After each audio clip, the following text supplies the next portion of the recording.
please. Okay, and I'm going to, here we go. So welcome everybody to NAWBO's Advocacy, What You Need to Know, presented by us here at NAWBO-Indianapolis. My name is Leslie Crane. I'm the co-chair of the Government Affairs and Advocacy Committee here in NAWBO-Indianapolis. Just a quick second sort of about me and how I kind of ended up here. I'm a lawyer by education, but and I spent most of my career in government.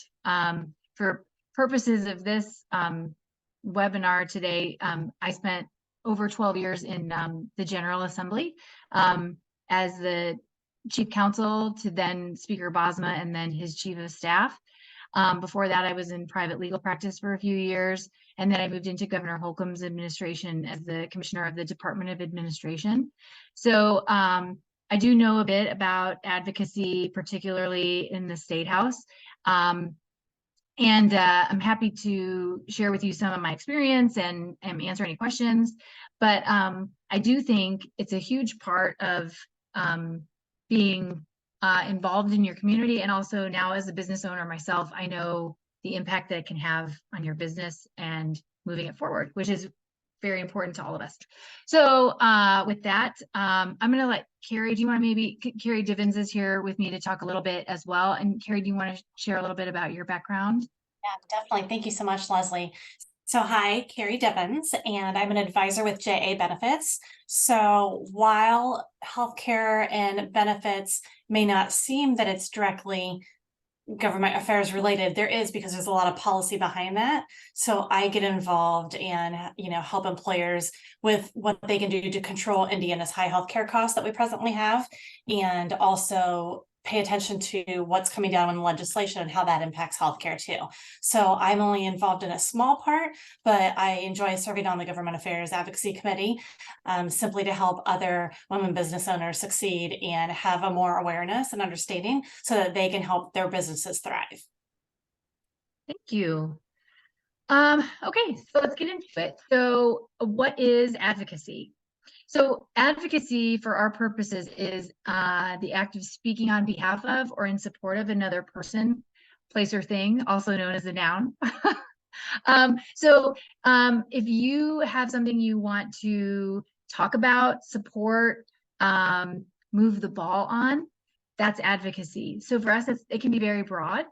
And that can be in the context of a bill in the General Assembly. It can be in the context of an ordinance in front of the City County Council.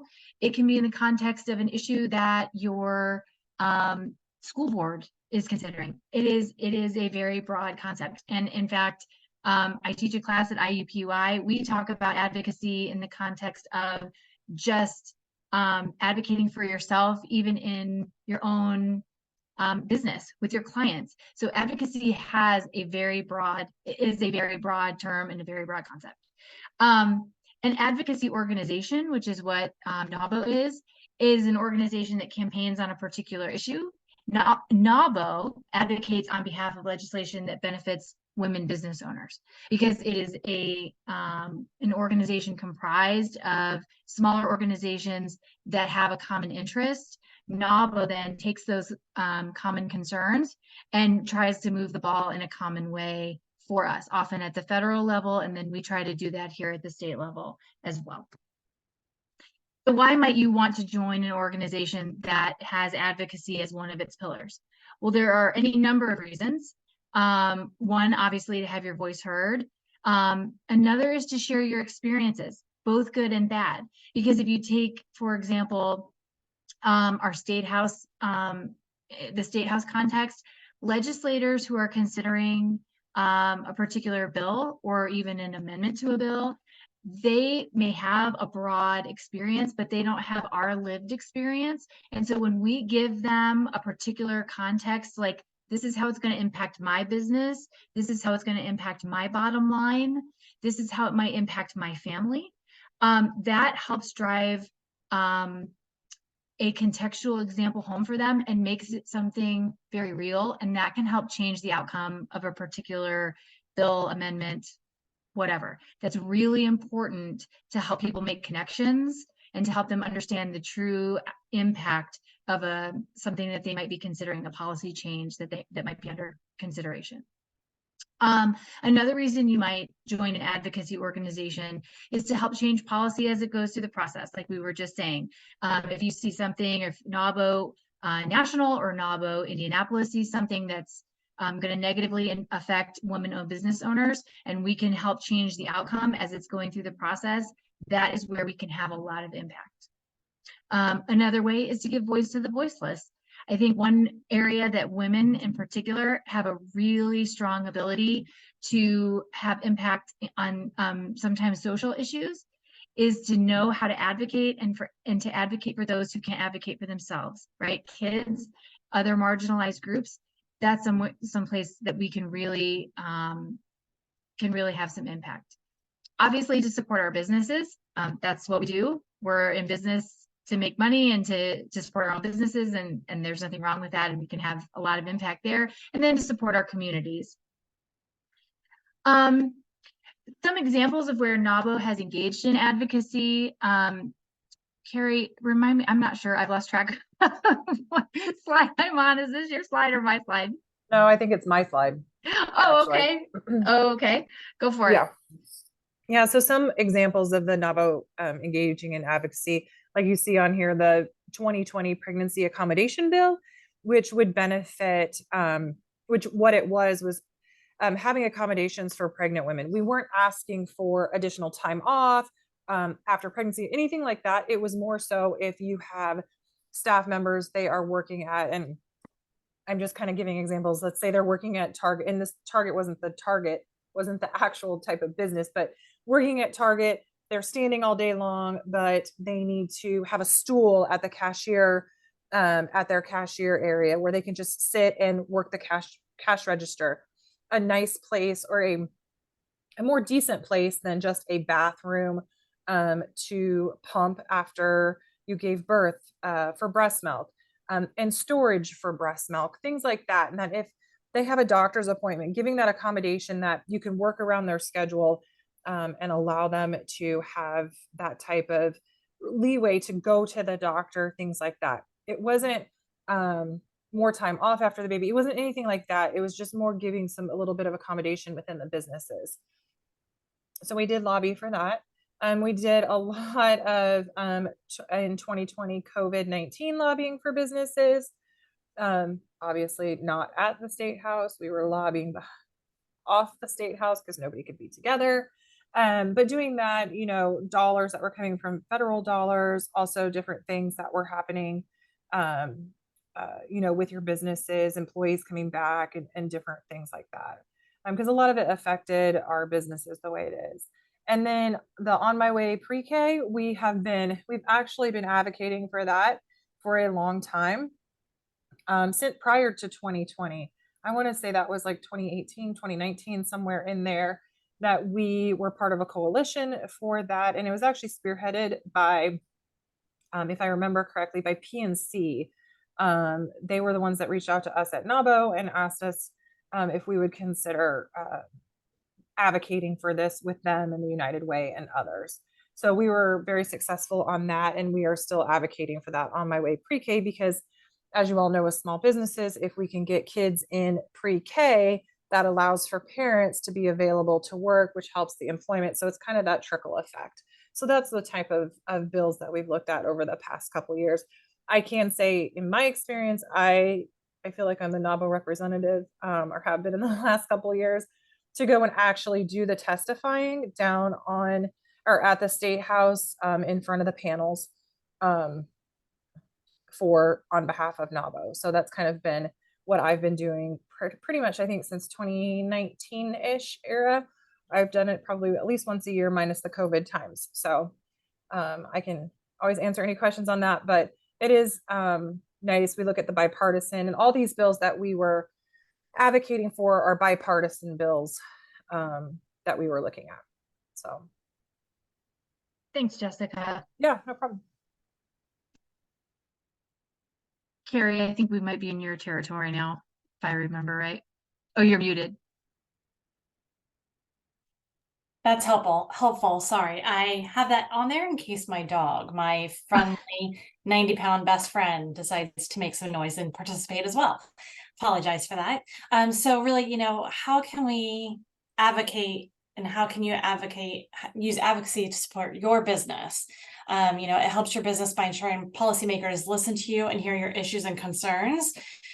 As you can imagine, policymakers hear lots of concerns, but then how do they prioritize that and triage really what's going to make the best impact, the most impact for the most? So that's where advocacy helps establish those relationships with those decision makers, sometimes even before those concerns arise. And then also it helps with business development as well, helping drive meaningful impact and engagement. And then also advocacy can help support positive change in the community as well. So, there's many reasons to do it and many positive outcomes. And those are just a few examples. Awesome.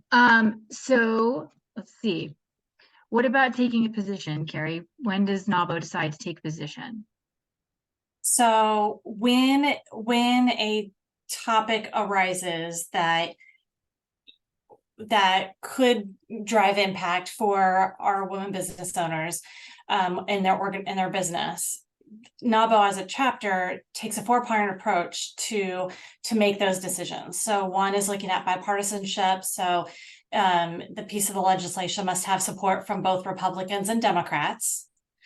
Also addressing coalition building. So NAWBO seeks to be inclusive and build coalitions from within the business community around an issue or an idea. The third is data and enterprise driven initiatives. So the legislation reflects the interest of our members as shown in survey results or other data that we might have available to us. And then also the fourth being business advancement. So legislation should help advance business economy to align with NAWBO's national agenda. So that's really the 4-tier approach that's taken when making those decisions.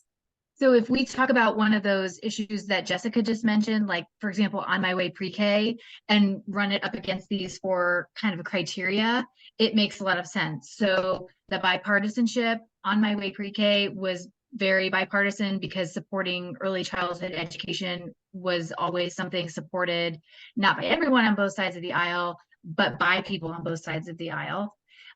There was, as Jessica discussed, a big coalition. We had PNC, United Way, Lilly, Cummins. We had tons of big hitters across certainly central Indiana, if not across the entire state, supporting the concept of creating the On My Way Pre-K program.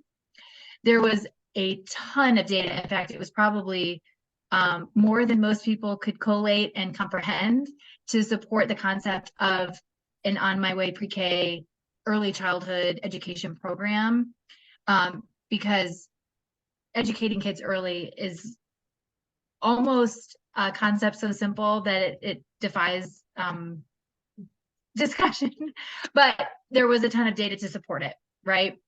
And then business advancement, that it should help advance the business economy. Well, again, when you have all of these business players, the ones that we've already talked about, supporting it, there is a ton of data to suggest and support for the economy argument. And that makes that one kind of satisfy that pillar. So the On My Way Pre-K legislation fit the 4 pillars, and that kind of passed the test. So that's kind of how the analysis goes against these 4 pillars.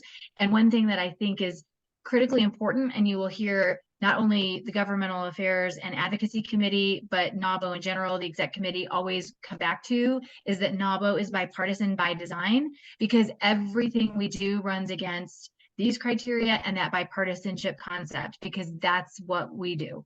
We are bipartisan. You're never going to see us supporting something that is, one way or the other. It's very much a bipartisan organization. So let's say you've decided that there's something you want to advocate for. Now, what do you do? What happens next? So the first thing you're going to do is understand your issue. It's going to be doing research. It's going to be reading your bill or your ordinance or your concept. And then you're going to have to find your elected official. So where do you find them?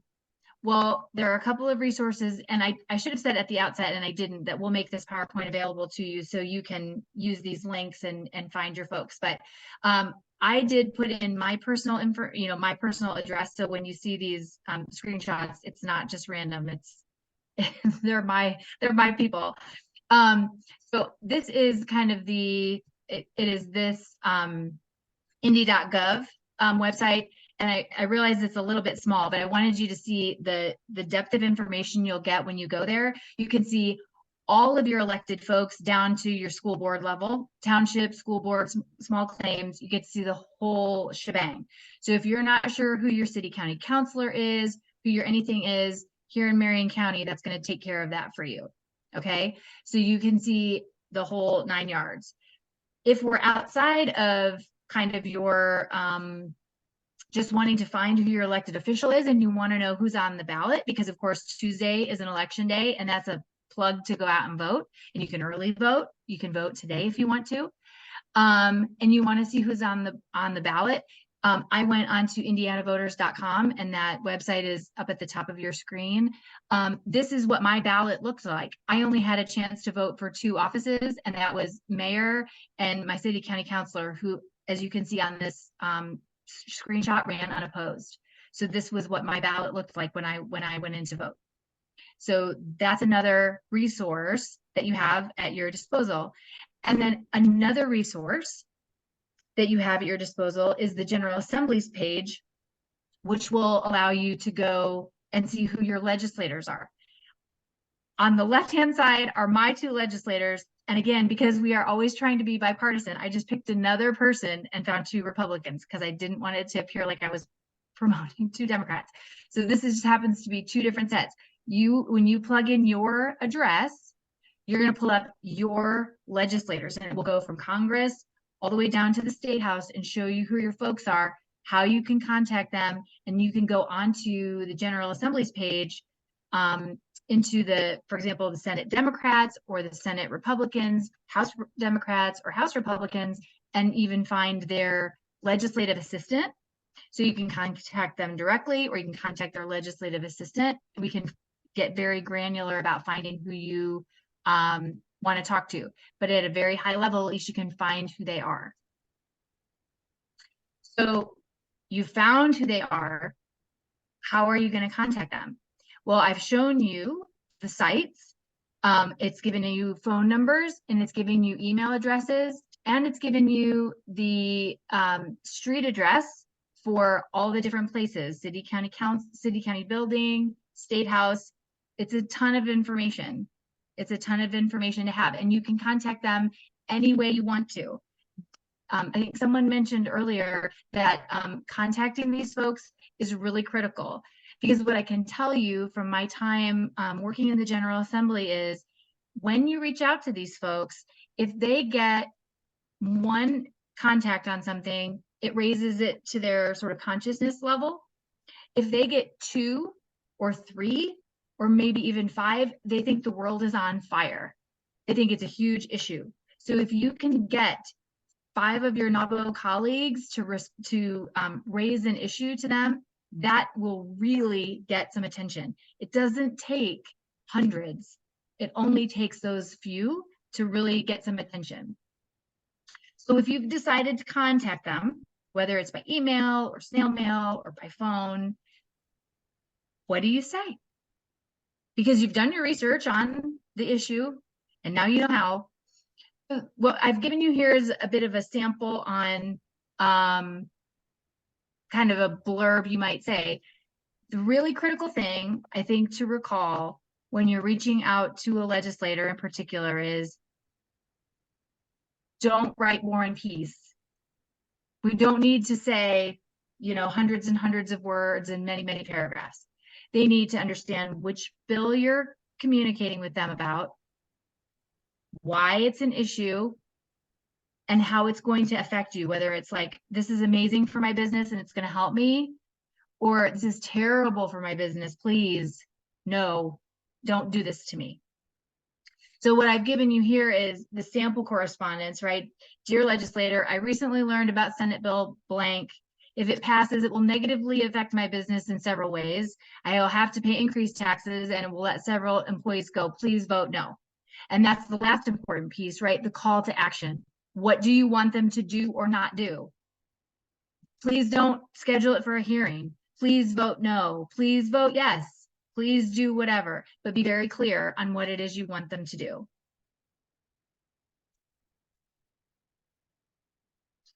Something else that's really important as we kind of go through legislative sessions and different things like that is keeping track of legislation, which can get complex, especially if it's not something that you do. Back on the General Assembly page, which the website I gave to you earlier, is you can review legislation there, and you can also follow them through the process. Another great resource that's on that page is the ability to watch hearings and General Assembly sessions while they're happening, and then also they're archived, which is something, it's not terribly old. It's maybe only a 10 years old. So if you are at work and you can't watch something live, or you can't go down to the State House, it's available to you archived on the General Assembly's page, which is a really amazing feature Hoosiers really should take advantage of. You can also keep track of legislation on that page and follow things through the process. But I understand that that can get complicated because it's not something everybody does. Some people are running consulting businesses or they're running law firms, and it's not something that you necessarily do. So if that's the case, that's okay. The NAWBO Government Affairs and Advocacy Committee, we watch stuff too, and we send those things out to the membership through the NAWBO newsletter. So we will take that heavy lifting off of your plate and send it out sort of through our newsletter. And if you see something of concern, you can always reach out to us. You can always reach out to Leanne and say, hey, I saw this, I'm concerned, what's going on? Or I didn't see this on your tracking list. How come, you didn't update me, whatever. And we can always have that conversation. It is a team effort, by far a team effort. So that is another way you can stay on track with what's happening. Another great place to go for additional resources is NAWBO National's YouTube channel, which has webinars that are similar to this, but also different. They've got an Advocacy 101 and 102, which content is always being updated. And then you can keep in touch with us by subscribing to that newsletter I was just referring to. So you can always kind of be up to date. So action steps from today, ways that you can use advocacy in your business. Subscribe to our newsletter so that you know what's going on. Stay in touch with the NAWBO Government Affairs and Advocacy Committee. I would be really mindful, particularly as we're heading into not only the election season and into the General Assembly, which starts in January, of what's happening in the news so that you can see, like, this is going to affect my business, this is not going to affect my business. And then if there is something that you have decided is going to impact what is happening in your company, maybe make a goal that you are going to send one email, make one phone call, do one reach out to an elected official, and make that a goal. Because if it impacts you, it is going to impact any number of other businesses too. And by doing that one reach out, I guarantee you it will raise the profile of that issue, and there will be downstream impact from that. So I really challenge everybody to find an issue and make a reach out. It doesn't have to be in person, because I realize for some people, making that personal phone call or doing a face-to-face having a face-to-face conversation can be a lot. Not everybody is as brave as Jessica to go in front of a committee. That can be really intimidating. It can be hard. But making it a priority to reach out by email or making a phone call just to a staffer, they're going to be polite to you. They're going to be polite, and explaining why something is important to your business and how it's going to have an impact really has a lot of positive downstream impact. Carrie, is there anything that I'm forgetting? And I skipped right over you, and I'm sorry, I got going, and I'm so sorry.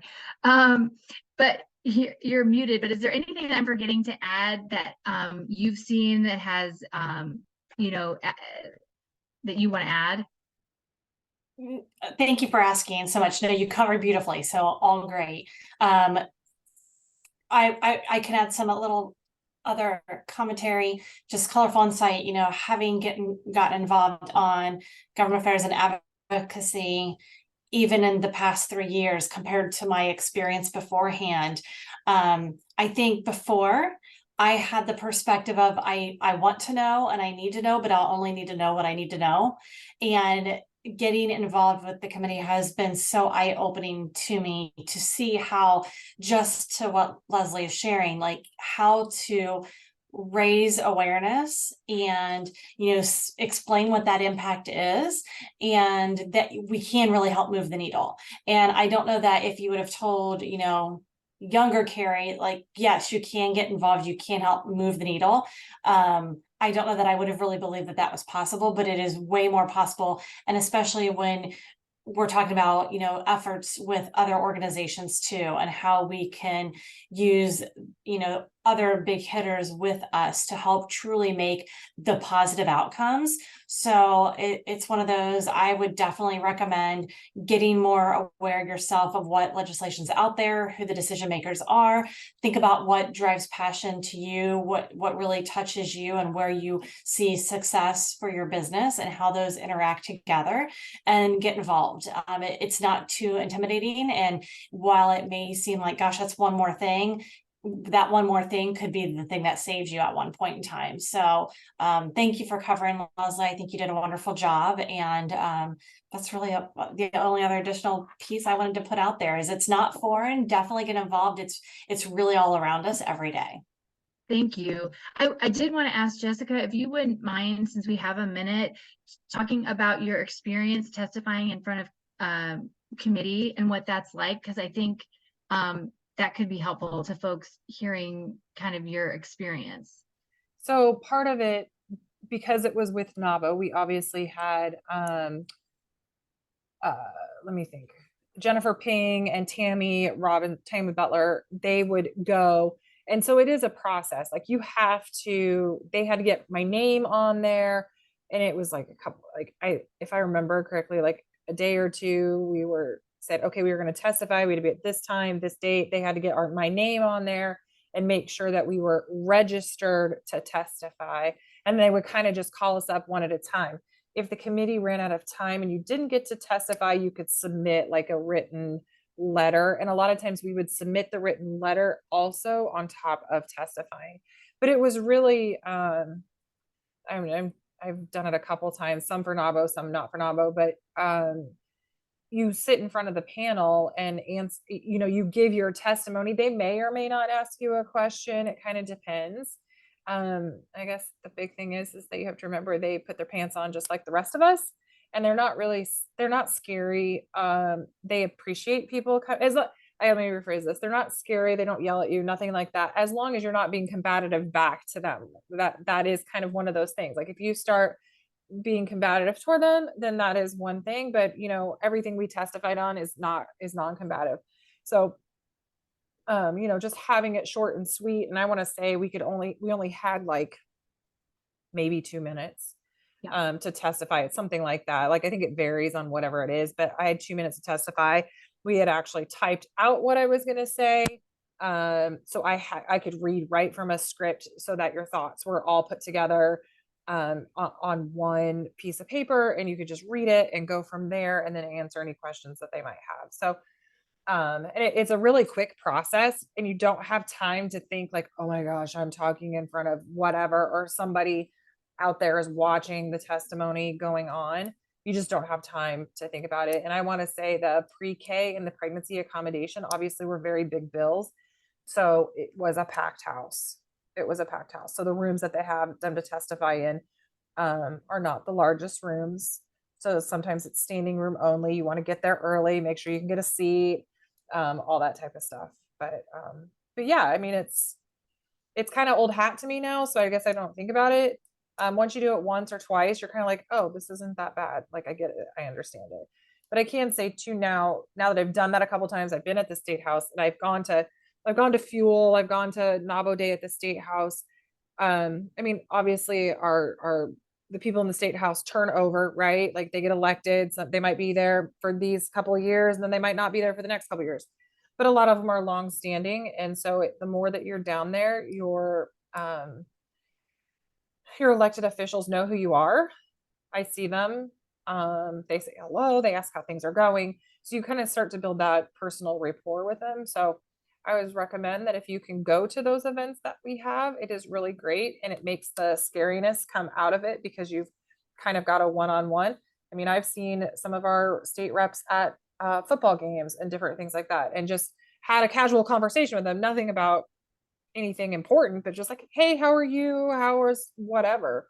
And so they want to be treated like normal people too. So I think that's a really important point, and it was something that came up at Fuel this year when we were talking, that it can't be underestimated, the value of the existing relationship with your elected officials before you need to ask them for anything. So to Jessica's point, she has spent time, whether it's at the State House, in her community in Noblesville, like living as a business person, as a mom, as a community member on boards and things. And so she knows people. So when something arises that affects her business and she reaches out to a legislator in Noblesville or wherever, they know her because she has done all of these various things. So while it's very critical to do everything we've just said and reach out about an issue, it is also very critical to engage with these folks separate and apart from an ask.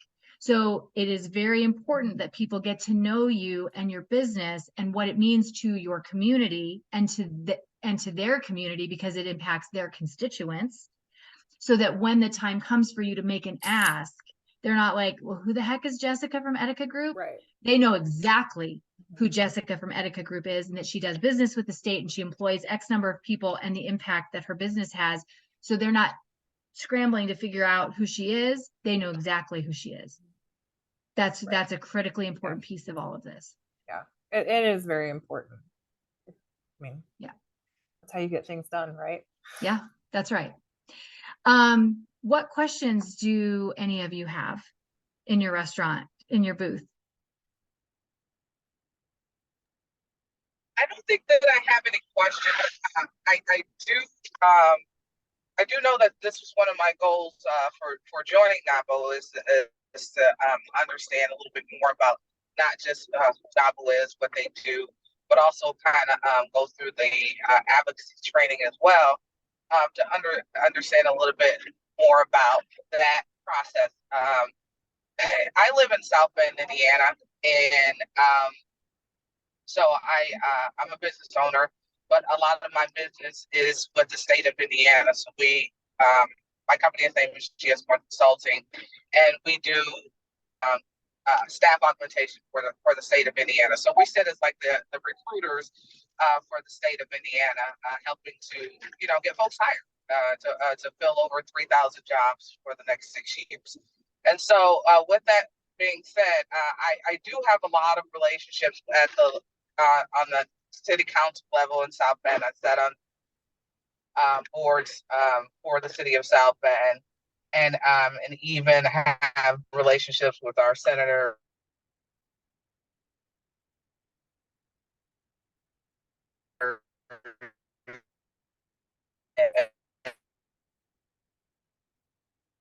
And I represent.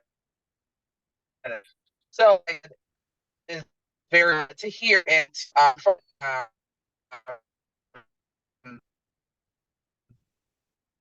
yeah, it's a relationship built with them, and just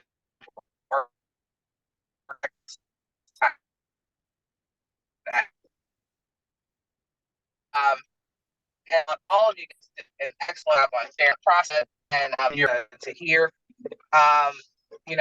with the, going in front of the committees and looking at different bills and stuff that may impact women-owned businesses and stuff. So all of that was very new information for me.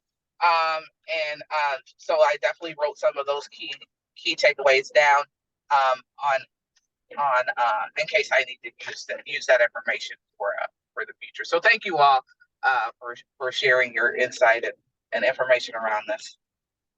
Wonderful. I'm glad it was useful. Takesha, are you part of the MSP? I am. That's Okay. correct. Okay. Has the new MSP been useful to you, or has it been challenging for you?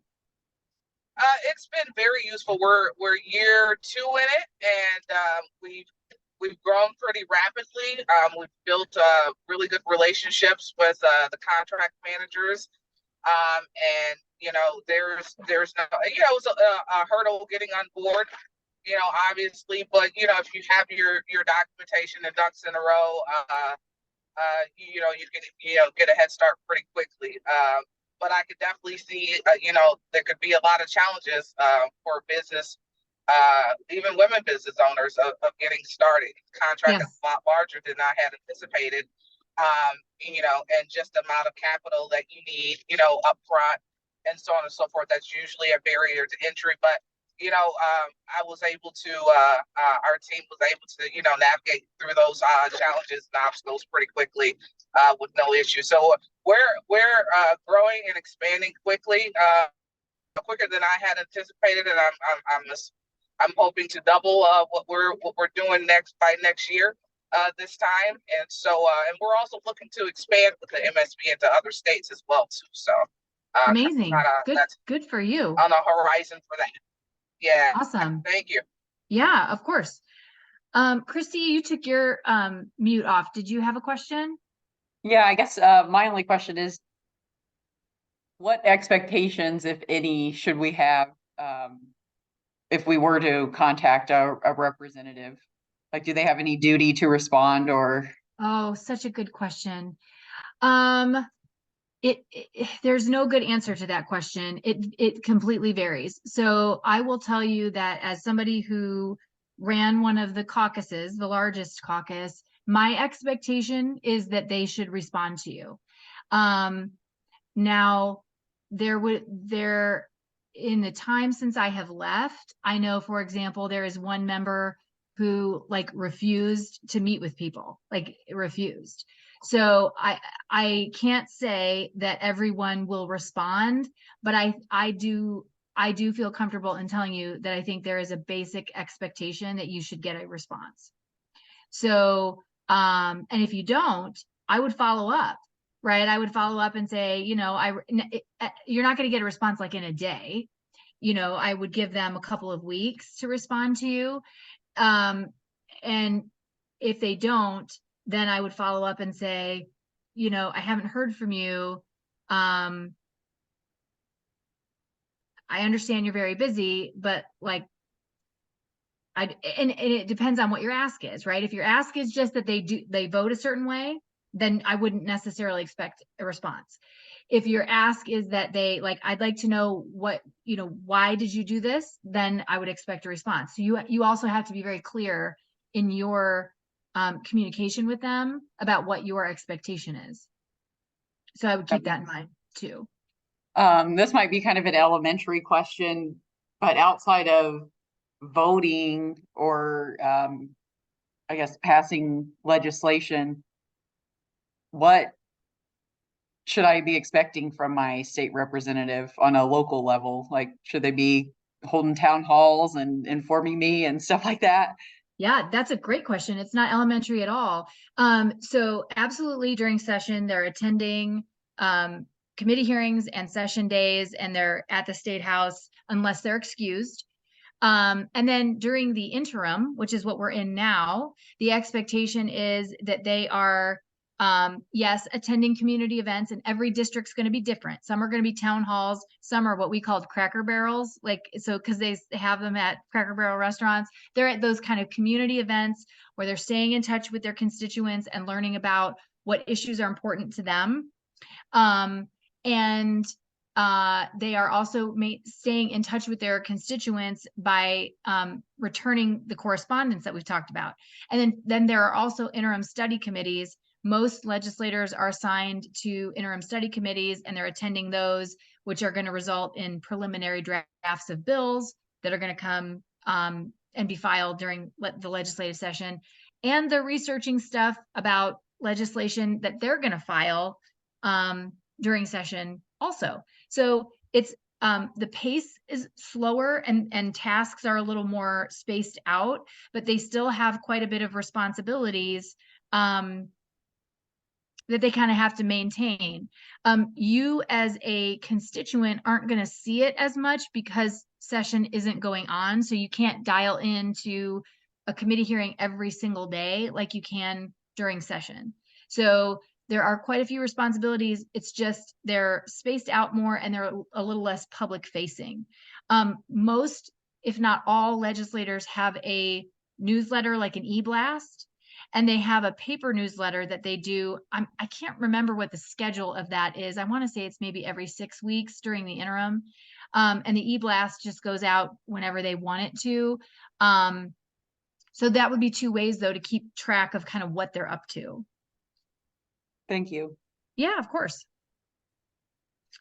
Jessica and Carrie, do you have any kind of last things that you want to add before we No, I end think you got things? it covered. Okay, Yeah. well, we really appreciate you all spending your afternoon with us. And this will be, to the extent that you know someone who maybe couldn't attend today, we're going to make this available on our NAWBO-Indianapolis YouTube channel. So, and it's just, freely offered. So if anyone wants to catch up on this, please let them know, and Leanne will include it in the newsletter also. So we are very grateful for your time, and I hope everybody has a great weekend. You Thank too. you. Thank you. Thanks, everybody.